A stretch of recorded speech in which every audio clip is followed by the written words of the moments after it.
And welcome into the Bruins Beat presented by Prize Picks. Go use that promo code CLNS to get up to $100 cash back on that first deposit. And go to Game Time, another sponsor of ours. Use that promo code CLNS to get up to $20 off, or to get $20 off your first purchase. Terms apply. I'm Evan Marinofsky. That's Mark Divver. Mark, what is up? Hey, Evan, how are you? I am in beautiful Amherst, New York. Tech kind of Buffalo, but really Amherst. I'm in a hotel. That's why it looks like I have an ocean behind me. It's beautiful artwork. Shout out to the Marriott. But I am not in Vegas, so I can't be like, oh yeah, like I don't know if you saw Colby Cohen and Frank Serra Spaghetti did their did their morning cup of hockey like with the Vegas background in the back. Like you wouldn't want to see what the outside looks like here. You would not. No, I've been to the Buffalo area. I'm scenic. It is not.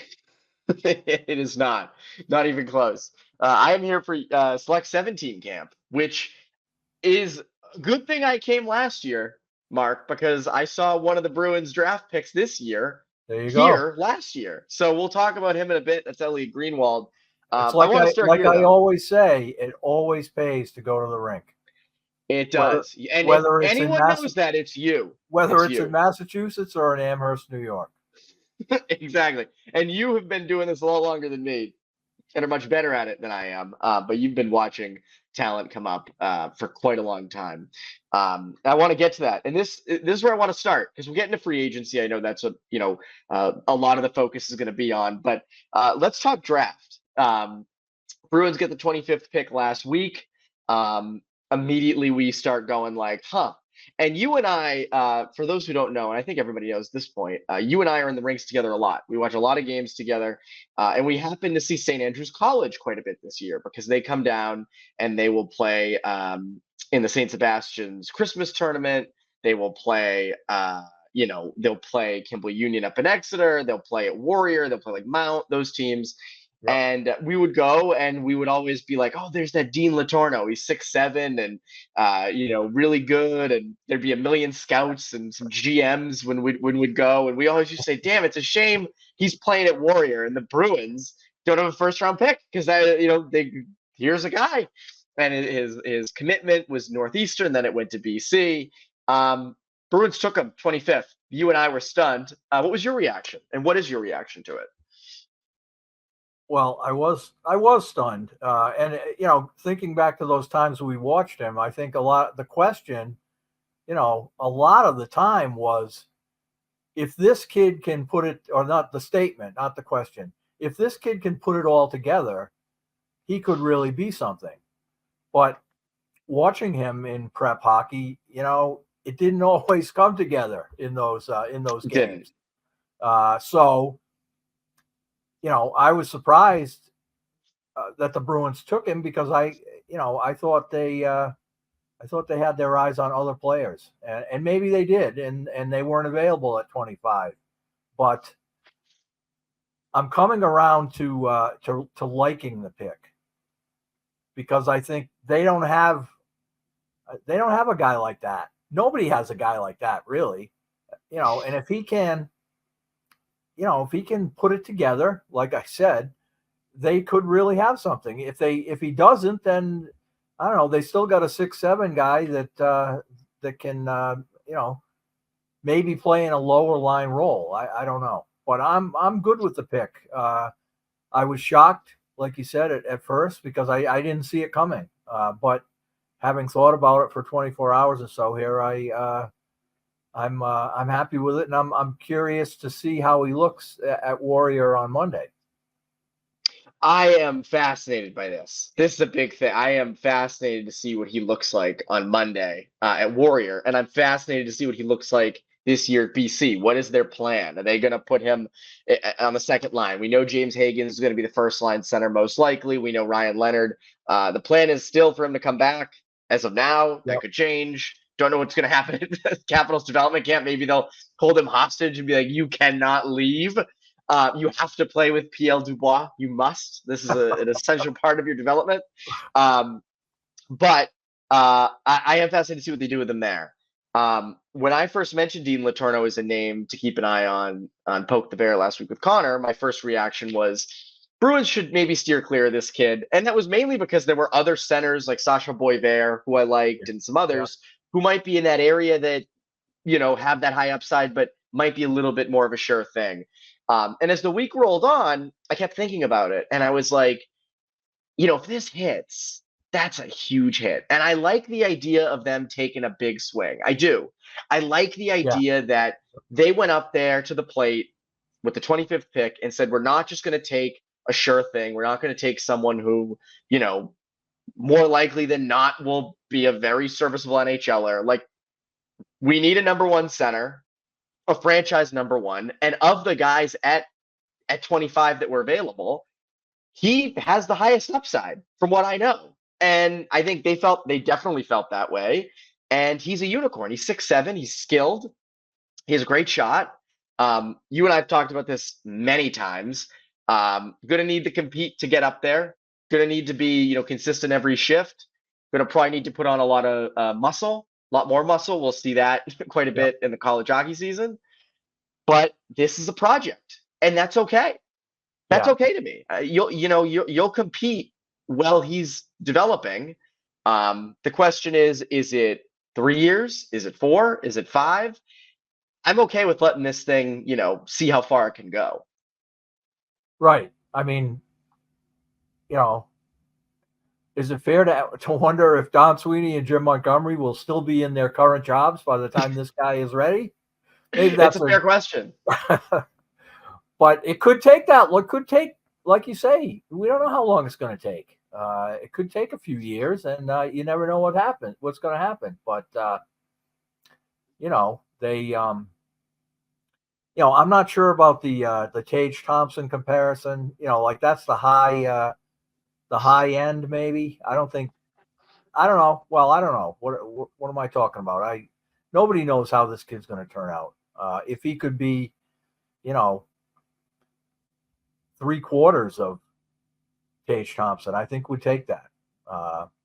Oh yeah. The other thing is having him at Boston College spices up the college hockey season around here. As if it needed spice. But this arms race between BU and BC is really going to be intriguing this year.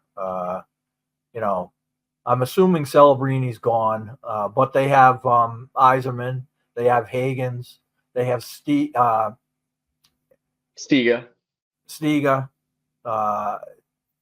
BC does.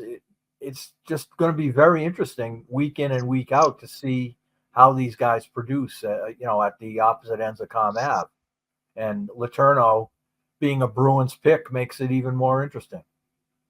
And I also think, it would not shock me. It wouldn't shock me if he came in and made a big impact. It also wouldn't shock me if he came in and there were a lot of growing pains and the points weren't there, or, the reports from his freshman year were not great from those who went and watched him. It wouldn't shock me. It wouldn't shock me if he was well under a point per game in the first year. Just given that he's jumping up from prep, and this is something you and I have talked about. He was initially supposed to go to the USHL. Yes. And then Will Smith left BC, and they needed someone, and they brought him in, or they're bringing him in. And I think you and I are on the same page about this. He could use an extra year. He could use a year in the USHL, no doubt. And I think that would be what would ultimately be best. But I said this last week too. That BC coaching crew is good. They're having a really good time churning out NHL prospects and players who are ready to play in the NHL. I have no doubt that Brown and Buckley and Ayers and those guys are going to have Letourneau ready, whether it's after his sophomore year, his junior year. I'm okay with them. I trust those guys with their hands on him. Yeah, I do too, and I think the Bruins do. I think the Bruins know that that's a good coaching staff, and that kid will get what he needs over there from the BC staff. So, but I was thinking last night, what if say at the end of the season he's got, I don't know, 15 points, 18 points for the whole seaon. Is the fan base going to be going nuts? Yeah, they probably are. But they will. I think that's a given. I mean, they're going nuts over Jacob Lauko leaving, and he had 2 goals in 60 games. So, I don't know. But, I think it is a process. It could, we don't know how long it's going to take. And, it might be bumpy at times. So we'll see. It'll be fun to watch. I think it will be bumpy. And that's okay. Like, good things take time. I'm not like, and I, again, I like the idea the Bruins took a big swing. What I think Letourneau will be, Tage Thompson is a big ask. Like, I don't know it sure if is. it's that. That's a big ask. But again, as you said, if you can get 3/4 of Tage Thompson, like Letourneau is a very unique player. He's a unicorn, and he's a good skater. He moves well for a guy that big.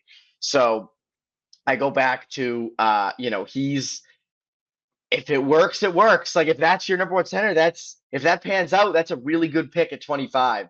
And I appreciate them. I like them taking that swing. I saw some people on Twitter being like, oh, he's kind of a gamble. Like, well, okay, you can get someone else who, might be a future 4th or 3rd liner, and that's okay. Like, there's nothing wrong with that. But this is a guy who could be your franchise number 1 center in 5 years, like the way his development could go. And I think that's okay. I'm okay with taking that gamble. Another move. Bruins moved up in the 4th round, traded Jakub Lauko. We can get to that. But first, they trade up to get Elliott Groenewold, who is from Bellows Falls, Vermont. Have you seen him play? Yes. Did you ever catch any of his games? Yeah, you did. Bishop's College. Yeah, I think I saw him in summer hockey. Okay. Okay. But yeah, I mean, I'm sure I saw him a few times this year in the USHL.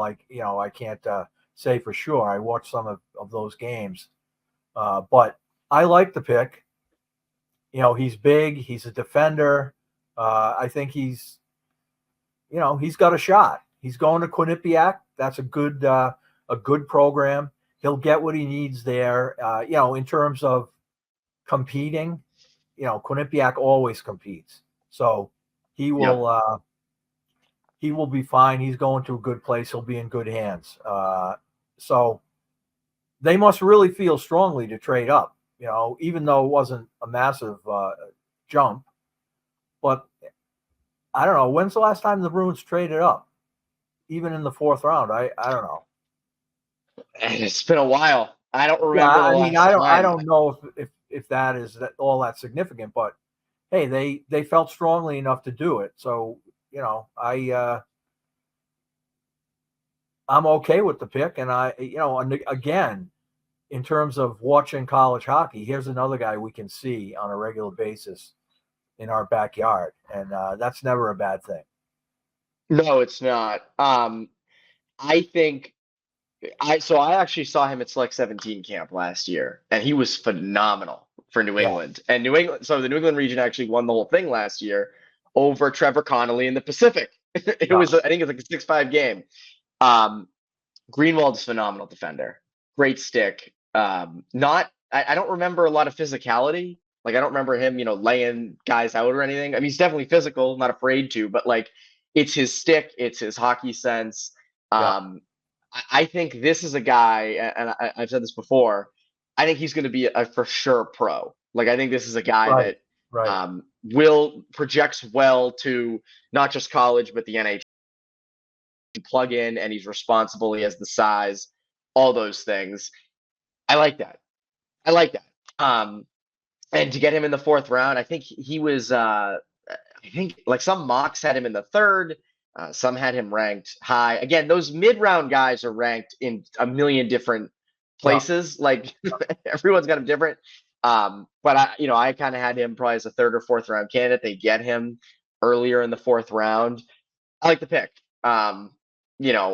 we're only really talking about it because we know him.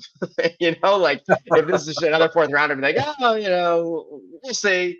But I legitimately think this is a good pick, and I'm okay with them trading Jakub Lauko for him. I want to get into that, but first, a quick word from our friends over at The Prize NBA Picks. Finals are over and the Celtics are champions, but there's still so many ways for you to get in on the action and win up to 100 times your cash on Prize Picks, as you and the world's best players take the game to a whole new level on the court, baseball diamond, and much more. With Prize Picks, you could turn $10 into $1,000 in a single game watching your favorite sports this summer. You can make a Prize Picks lineup in as little as 60 seconds. You just need to pick more or less on 2 to 6 players' stats projections, and you're locked in. Prize Picks is America's #1 fantasy sports app with over 5 million active members. Get on the daily action with your friends and become part of the Prize Picks community today. Quick withdrawals, easy gameplay, and a huge selection of players and stat types are what makes Prize Picks the #1 daily fantasy sports app. With the finals over, the hoop action doesn't stop on Prize Picks. Women's basketball is still heating up. With stars like Caitlin Clark and Angel Reese looking to make names for themselves, alongside greats like Brianna Stewart and Aja Wilson, you could win up to 100 times your cash watching them ball out. There's no shortage of ways to participate in Prize Picks. This week, I'm selecting Caitlin Clark for more than 25 points and Tanner Houck for more than 7 strikeouts. So download the Prize Picks app today and use code CLNS for a first deposit match up to $100. Again, use code CLNS for a first deposit match up to $100. Prize Picks. Pick more, pick less. It's that easy. Now, let's get back to the show. So, obviously, a lot of Bruins fans on Twitter are heartbroken over the loss of Jakub Lauko to Minnesota. I get it. He's a fan favorite, loves Lord of the Rings, likable guy. But the reality is you have a lot of fourth line guys. You just acquired one from Ottawa. You have a lot in-house. I'm okay with them dealing a fourth liner for essentially. I can look up Vinni Lettieri, but again, he was here in 2022, 23. He was in Providence for most of the year. You saw him all the time, and you can kind of weigh in on whether or not he's going to see NHL time here. But I'm okay with them dealing for a guy in the third or fourth round they really like, who they believe is going to be an everyday defenseman someday. I'm okay with them making that trade. What about you? Yeah, I am too. I mean, you can't fall in love with players, to the point where a guy who had 2 goals in 60 games is someone you don't want to trade. I mean, come on. What are we doing here? If that's nothing against Jakub Lauko. He's fun. He's never a dull moment with him. And he's always been like that. And but you got to give up something to get something. So, I have no problem at all trading him. He's 24 years old, and the last, not so much this year, but like in previous years, at times, some people in the media would get on this thing like, well, maybe there's hidden offensive game there. And my response to that was, no, there is not. This is what he is. He's not a second line player. He's not. He never scored at any level, and he's not going to do it here. He is what he is. He's an energy guy. I give him credit for being willing to fight anybody. Yeah. It's time to plug somebody else into that hole, and he can go maybe to Minnesota and inject some energy into their lineup, and good luck to him. I hope it works. As far as Vinni Lettieri goes, he has a year left on his contract. He was a tremendous player in Providence a couple of years ago. I mean, his numbers were great. From what I saw. To me, he's a National Hockey League player. Maybe not in Boston, but he can play in the league without a doubt. But I expect he'll be in Providence. He probably doesn't want to hear that or wouldn't want to hear that. But he, I mean, he's a good guy. He's as solid a guy as you're going to come across. A veteran. You know, I remember him on the ice with Luke Toporowski, like every day, like way after practice was over. You know, one of the things Vinny has is a wicked one-timer. I mean, a bomb of a one-timer. And Luke Toporowski and he would be out there working on it. Like 45 minutes after everyone else was off the ice, they were still out there. So this guy cares and he works on his game constantly. He's a good pro and a good guy to have in Providence if that's where he ends up. I'm happy to have him come back as part of that package. Well, I do. Again, I don't know his game nearly as well as you do, but I do wonder with Maroon potentially being gone, a lack of veterans in that bottom six. I wonder if Lettieri is more in their plans. As a veteran guy who can come up and be around. That's a good point. Maybe he is. He certainly, if you remember, he got called up. He was in a wicked hot streak in Providence. He got called up and he hurt his knee or something in his first practice in Boston, and that put him out. That put him out for a significant amount of time. I think he got back up for one game, and I think it was that game in Philadelphia where they called up a bunch of guys. Connor Carrick was in that game. Yes. And so maybe he's certainly a depth guy that can be called up at any time and can do the job on the fourth line. But it's possible that they see him as somebody who can at least push to play on the fourth line out of camp. But I don't think it hurts one bit to have a guy like him around, whether it's in Providence or up in Boston from time to time. I agree. Next year's team, which is now this year's team, because it's technically like the 24-25 season now, which is a really weird thing. I always get weirded out by the years and everything. Monday, July 1st, free agency day one, going to be a big day. Also day one of Bruins development camp. I want to get into that. I want to get into free agency, but first, quick word from our friends over. The Stanley Cup final is over, and what a thriller it was. The Celtics are NBA champions. With hockey and basketball playoffs over, attention turns to the MLB. And is there a better activity to do during the summer than hitting the ballparks? Nothing beats a summer night at Fenway Park, a Fenway Frank, an ice cold beverage, and the crack of the bat. It's a nice change of pace from the heart-pounding intensity of the NHL and NBA playoffs. Just pure relaxation, good weather, and great vibes. I feel like every year I make a slew of fond memories at Fenway. For me, last year it was in Chicago watching the Red Sox take down the Cubs at historic Wrigley Field. Gotta say, Cubs fans, very nice people. Want to go to a game this summer? Go check out Game Time, the authorized ticket marketplace of Major League Baseball, which makes getting tickets faster and easier. Prices on the Game Time app actually go down the closer it gets to first pitch. That's right, they go down.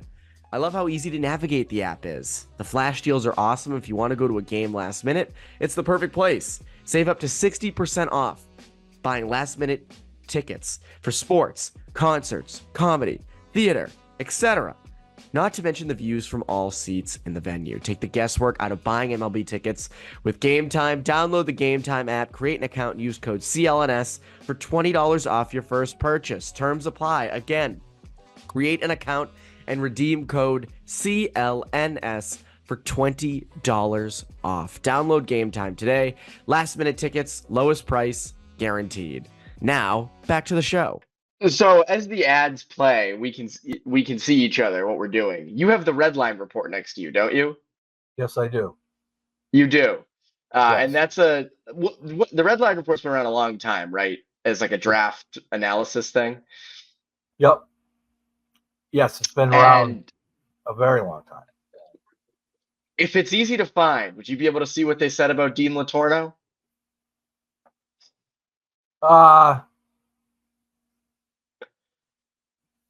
It's not hard to find. I don't know. Okay, don't do it then. We don't need to do it. There's no Let's reason. just say they had him at number 59. Okay. Yeah, they were quite critical. And we don't need to say, we don't need to, if you want to go find what they said, you can find it. And they are blunt in their assessments. It rubs some people the wrong way.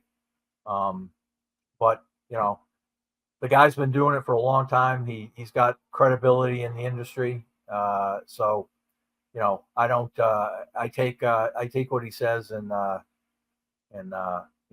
I believe it for the most part. And I can make my own assessment on Letourneau. I think the criticism is well earned at this point, and it's up to him to up to Letourneau to convince the critics that he's going to be a good player. And I don't. We'll see what happens going forward here with him. Yeah, we will. We will. Free agency. Free agency begins Monday, July 1st. Always a busy, exciting day. Always a day where there's a million things happening. You're refreshing Twitter every 5 seconds. And of course, we get day one of Bruins Depth Camp at the exact same time, just like last year, which is always fun, trying to do two things at once. What are the biggest priorities for the Bruins on Monday? What are you looking for? I'm looking for center. I'm looking for Elias Lindholm. And, I'm optimistic that they have a real good chance to get that done. Don't ask me why. It may be misguided optimism, but that's how I feel. I think and he doesn't have to come in and be, Austin Matthews. He just needs to be an upgrade, a significant upgrade over what they had last year. Excuse me. No knock on, Charlie Coyle and Pavel Zacha, but, I think Lindholm has a chance to really upgrade them at that position. I know is he on the downside of his career? Well, I think he's still got some good years left. And I think he would be a significant addition, and would solve a lot of problems for them up front. It'd solve a ton. I agree with you. My number one priority would be Elias Lindholm. That is the biggest one. I think you pretty much get him at whatever price he wants. I know, obviously, you start getting over like 10, then you have to reevaluate. But if it comes in somewhere around 8, you do it. And if it's a little bit higher, I still think you do it. You nailed it with he fills a lot of needs. He's an upgrade. I agree. I don't think he is your franchise number one center. I don't think he's, immediate cup contenders. I think you need a few more pieces to be that, but he makes you better. Yeah. And I also think if you do give him a 7-year deal, or a long-term deal, and he's your number one center for the next 2 to 3 years, and then becomes your number 2 center, down the road. Yeah, I think that's great too. Like, I think that's fine, because that $8 million per year won't be crazy for a number 2 center as the salary cap goes up. So for me, I'm with you. Like, Lindholm is priority number 1, and I don't know. Like, we've talked about this before. I don't know other free agents that are good consolation prizes, like a Chandler Stevenson, maybe. Obviously Steven Stamkos, God knows what's going to happen with him. I feel like there's something new with that every day. The Lightning cleared a bunch of cap, but Stamkos is still hitting the market. But Lindholm is Lindholm has that Bruin ingredient of two-way center, good on draws, can produce. I think fans are going to be extremely disappointed if they don't get him. Yeah, I agree. And part of the reason would be, well, who fills that void if they don't get him? I don't know. Chandler Stevenson, he's not a number one center in the NHL. No. He's a good player. He's a good player, but I don't think he fits that number one role. So so after that, I don't know. What do you have to trade for him? Trade for that guy? And anything you get in trade, are you going to get a center that's the equal or who exceeds Lindholm in trade? I don't know, because teams don't trade guys like that. No, they don't. Number one centers don't get traded unless you're, Pierre-Luc Dubois. I don't know. Is he really a number one center? He's gonna be the guy that gets Ovechkin to the goal scoring record, the promised land, baby. It's this season. It's the season or bust. Actually, that does remind me that the comparable in the red line report for Letourneau was Pierre-Luc Dubois.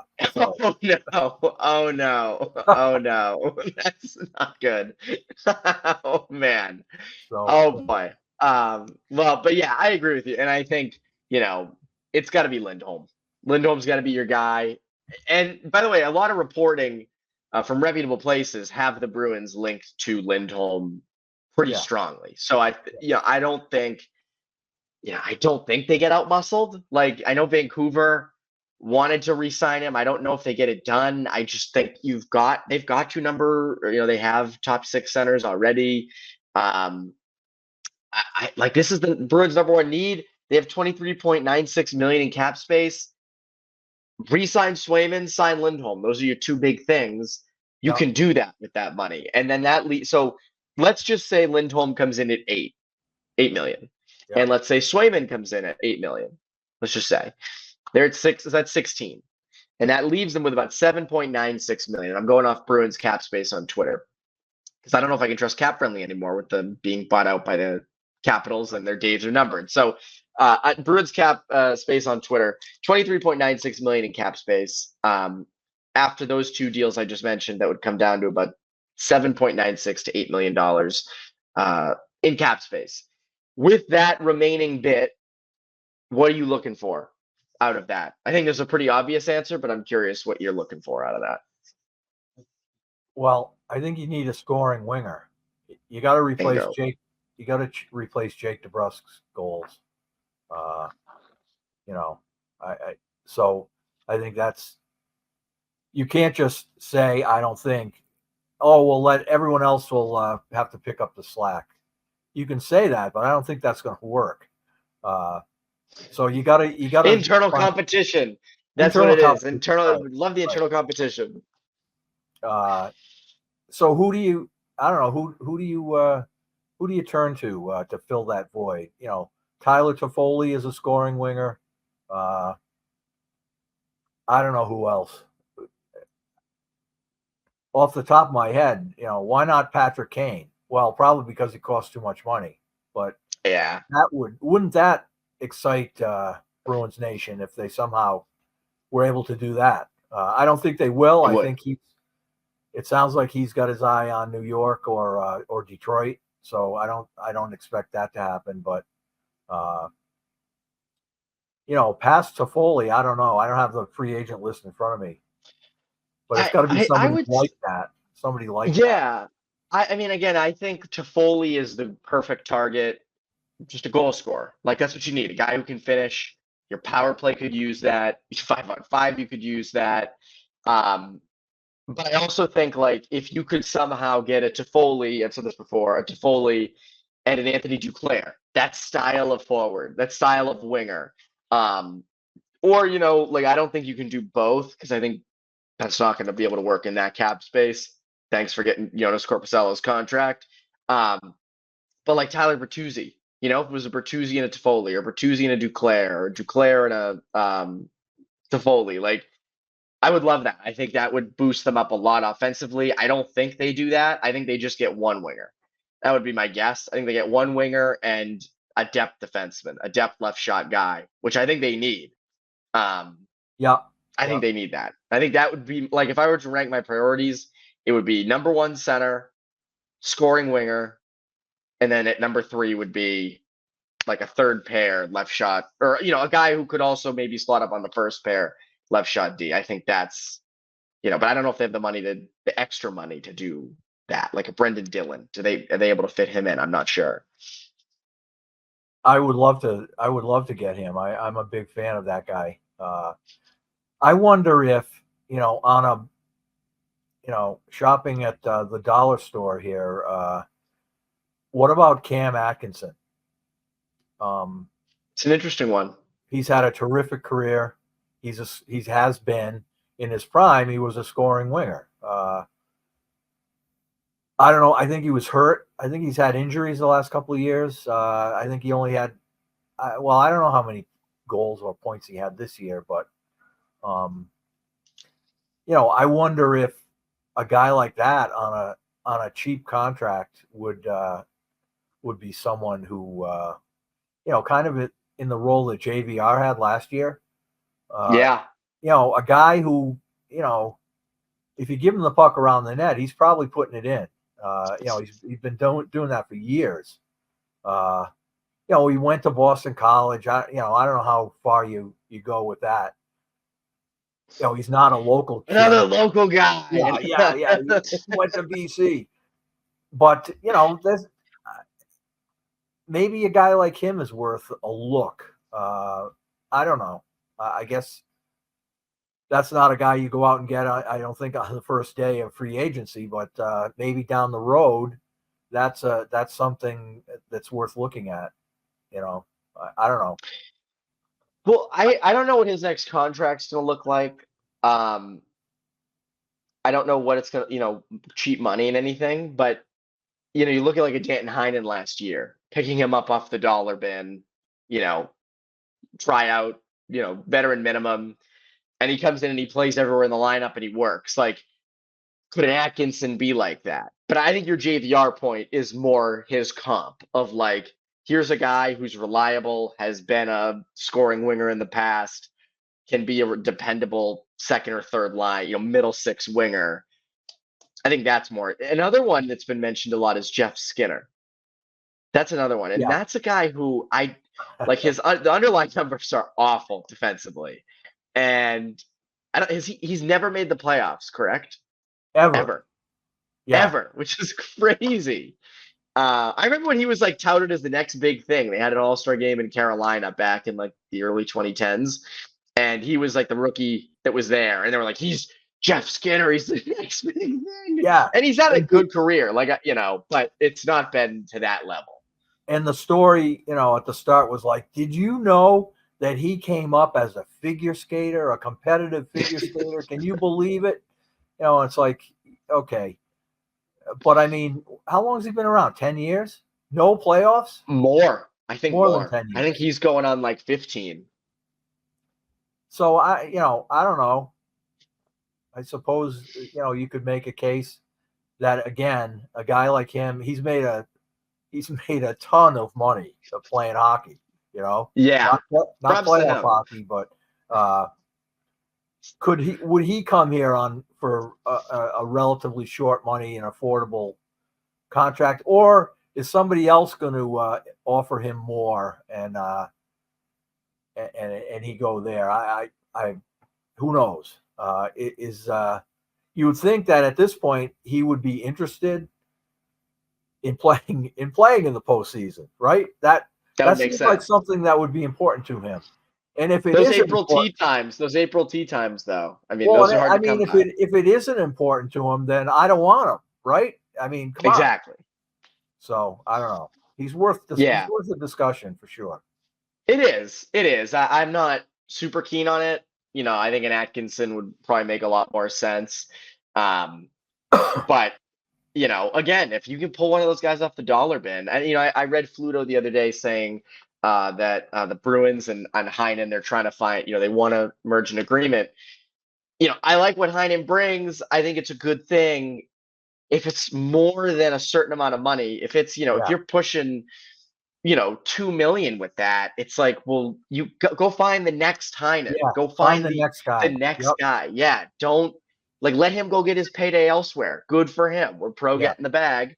That's awesome. But you don't need to be the one to do that. And so that's where I'm a little hesitant on that. Yeah. Don't reward him for what he did last year. He needs to be paid commensurate with what he gives you next year or maybe the year after. Not on past performance. Even though he did he had a terrific year last year in a number of up and down the lineup, but It's what he's going to give you next year that matters, not what he already did. The problem with free agency is that a lot of those contracts are handed out based off past performance, and that's when we look back and go, "Wow, those contracts stunk. Right. Those sucked." I agree with you. I agree. Go find the next guy. It should be interesting. I'll see you at Dev Camp on Monday, right? I'll be there. I expect the streets around Warrior will be jammed with traffic as fans turn out to see Dean Letourneau. Dean, I don't know. There'll be some, some sort of a chant for Dean Letourneau. It's going to be like, watching an animal at the zoo. He's 6'7". Like, when going way back, when the Bruins drafted Tyler Seguin, it was development camp was at Rustusha back then. And that's right. I mean, the place was, I've never seen the place packed like that, like it was that day, the first day of camp when Seguin was hitting the ice. I've never seen a crowd like that at development camp ever. And I don't expect, I think there'll be plenty of good seats available at Warrior, but, Letourneau's no Tyler Seguin. So, I think fans will come out to get a look at him, to see what he's about. And, some people will say that this guy is going to be the captain someday, and others will say, let's wait and see. I'll be in the wait and see category. I'm with you. The Bruins, though, will tweet out like a video of him like dangling a cone and then shooting over a shooter, and it'll be like, "Oh my God!" Right, breaking it down. Look at the crossovers here. Ooh, he would be a fascinating book or documentary to do over the next 4 years of how a guy like that develops. Whether he ends up becoming a really, a number one center, Tage Thompson, or he's a bust. And just what went into all of it. Like, I think it would be a really fascinating behind the curtains look. You and I are suckers for hockey development. That would be such an interesting book or documentary, I think, on what it's going to take and what it took for him to get to where he's going to end up. So you're right. That would be fascinating. Do you remember Joe Colborn? I don't remember him, but I know his name's been mentioned a lot with him. So he was a first round pick. They traded him though. They traded him during the run to or at the deadline in 2011. And they brought in the defenseman from Toronto. Oh, Caberlet, yes. So Joe went the other way, and Joe was a great kid. He was in Providence, working on his game, and he played in the league for a few years. He wasn't a bad player at all. He certainly wasn't a bust as a first rounder. He played, he made it for a while. But the thing I'll always remember about Joe is that the afternoon he got traded, I called him up to get a comment on, what do you think? Yada, yada, yada. And he's like, "Oh, can I call you right back? I'm in a taxi going to the airport. I'll call you as soon as I get to the airport." Well, needless to say, I'm still waiting, now 13 years later, waiting for my phone to ring. Maybe he doesn't get to the airport yet. It's bad traffic. The funny thing is, I saw Joe came into town a few years later with Toronto, and as soon as he saw me, he started laughing. Like he remembered. He remembered. We laughed about it. So good kid. That's a start. That's awesome. That is great. But yeah, I know he's been mentioned a lot. He had a 44-point season actually with Calgary, I think in 2015-16. I just looked up. So 6'5", like 220. But yeah, interesting week. Bruins are an interesting team. This is a really intriguing off season. I'm excited to see where it goes, and we'll be together watching hockey again next week, which will be very fun. That's our favorite thing. Yeah, that's this week's episode of Bruins Beat, presented by Prize Picks. Game time. That's Mark Divver, Evan Marinofsky, Bruins Beat listeners. Have a great rest of your week.